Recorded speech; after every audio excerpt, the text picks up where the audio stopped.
เราค่อยสิปรึกษากับของน้องในครัวเบิ้งสมมติว่าขอเบิกก้อนขอเบิกก้อนมาจุดเกี่ยวครอบครัวเราก้อนเฮาจะว่านะสมมุติว่าเงินเข้าในบ่พอเนาะเฮาอยากขอเบิกสำซื้อข้าวน่ะกับบ่เกินบ่หลายดอกนั่นก็สามารถเพียงซื้อข้าวฮอดมันฮอดเงินได้เงินเดือนนั่นน่ะโอเคได้บางทีพี่น้องหลายคนก็เจ้าเห็นก็เจ้าตามให้กับนี้ผู้ใดใจดีช่วยเหลือกันคนละกันเดี๋ยวอันนั้นเดี๋ยวค่อยจะ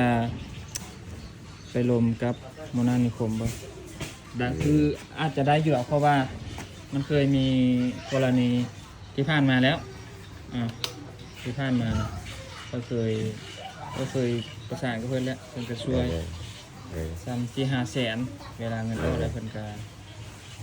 เอาคืนนะแล้วก็เอากันไปใช้คนคืนว่าตัดเป็นบัดได้เงินเดือนเมื่อนั้นตัดก็ได้วันบ่แล้วเอาไปให้เขาบ่ได้ตัดแต่ความหมายคือเฮาห้ามแล้วเฮาเอามาใช้เพิ่นเพราะว่ามันบ่ได้เกี่ยวกับระบบอยู่ไหนบ่อันนี้มันคนบุคคลช่วยกันเข้าใจบ่โอเคมีหยังเรื่องใดอีกก็มันแหละอยากสิว่าไอ้จังอีกมันเต้หน้าว่าแป้งเตียงกับแป้งตามนั้นแหละคันว่าเตียงนี่ค่อยคิดว่าเอาเตียงไม้มาใส่แล้วก็เฮ็ดใหญ่ๆเด่นนิดนึงแล้วมันจะโอเคกว่าเนาะแต่พอฉีคนคว้า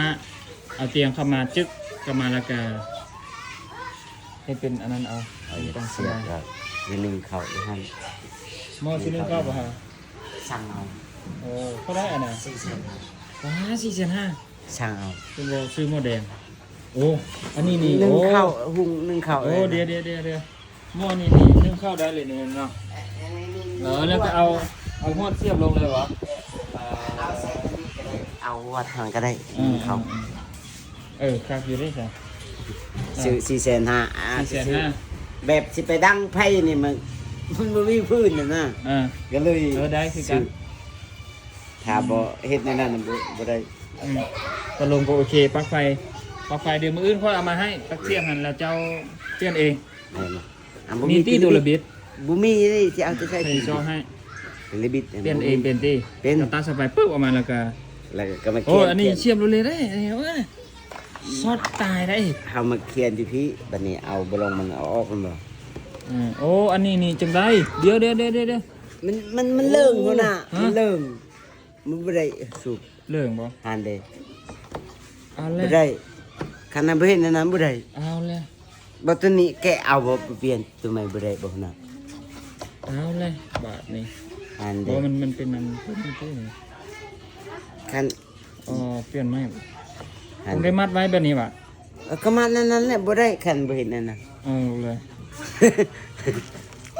บ่ได้เบิ่งดิค่อยสิเสนออันเด้คันเห็นนั้นได้คันนี้ตัวนี้ได้คันบ่นี้เป็นเตะเอาแป๊บเอาเข้านี่ก็บ่ได้นี่นั่นเป็นไหมนี่บ่ได้ฮะซ้ำนี่แหละขอบใจคันมีปัญหาตัวใดเสนอเลยขอบใจแต่ค่อยจะ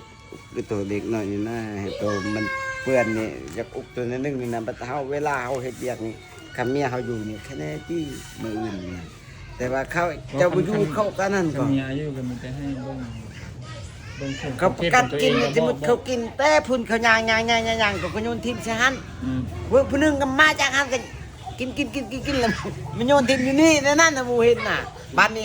หัวหน้ามาว่าเฮาเฮ็ดอันนั้นแบบหมู่อยากหาเรื่องให้เฮาอันนั้นหมู่เฮ็ดน่ะแต่ว่าเฮาปะทิ้งใส่กระสอบมาแต่เวียกไม่เลยเนาะนั่นล่ะดูมากกับจางเตี้ย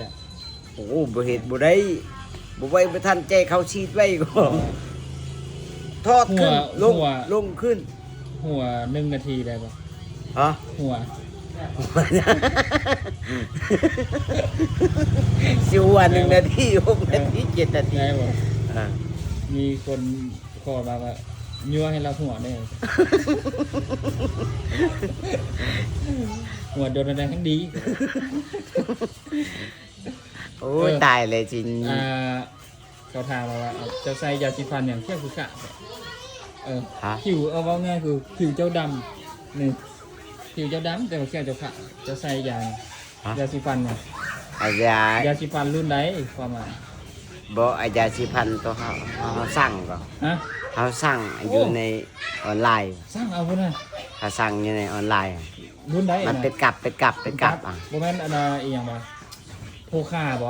เลยมันแหละโพคาอีหลีได้อันน่ะนั่นแหละ